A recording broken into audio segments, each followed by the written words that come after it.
Au cours de cette journée, nous aborderons la question des psychotraumatismes si présents dans de nombreuses histoires d'obésité.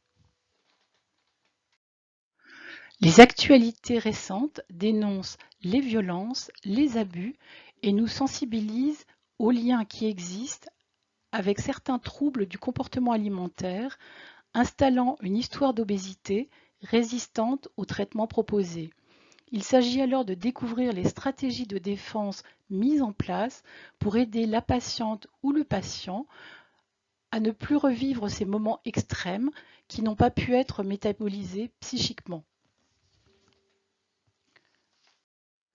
Le lien entre les violences, les psychotraumatismes et les troubles alimentaires compulsifs sont largement décrits dans les études scientifiques internationales.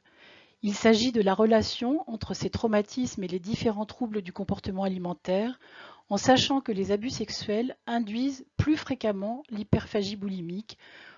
Cela concerne plus de 30% des victimes.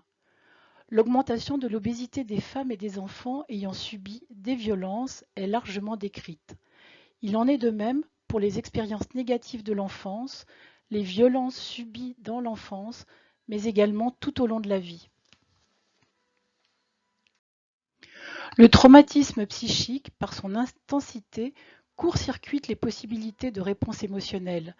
Le psychisme est dépassé et se comporte alors comme un véritable fusible qui disjoncte. Nous allons voir comment le trauma représente une véritable effraction psychique mettant en place des stratégies particulières qui expliquent une tolérance apparente des personnes concernées, voire un déni. Les violences subies dépassent généralement la pensée. On parle de violences impensables, terrorisantes, incompréhensibles, induisant un état de paralysie psychique et motrice, la sidération. Les fonctions supérieures sont dépassées, elles ne peuvent plus moduler la réponse émotionnelle. La personne, tout d'un coup, ne va plus ressentir d'alarme, plus ressentir de stress ni de douleur. Elle semble spectatrice de l'événement, c'est la dissociation traumatique. Le circuit de la mémoire est interrompu, ce qui s'est passé reste séparé, prêt à se revivre cycliquement face à des éléments rappelant la scène traumatique. Il s'agit de la mémoire traumatique. Il peut être difficile de détecter des difficultés d'ordre traumatique chez vos patients, mais au vu des chiffres annoncés, il est prudent de s'interroger sur de telles étiologies face à une prise de poids rapide par exemple, ou face à une résistance des troubles du comportement alimentaire, mais il y a d'autres signes à noter dans l'analyse fonctionnelle. Notons également le risque d'aggravation des symptômes en cas de discrimination ou d'activation de la honte déjà envahissante.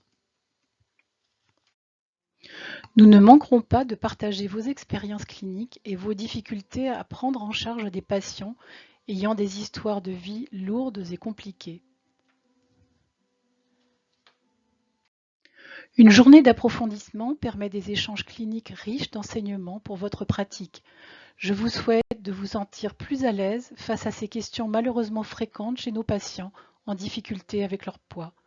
Bienvenue le samedi 18 septembre 2021 pour un sujet brûlant.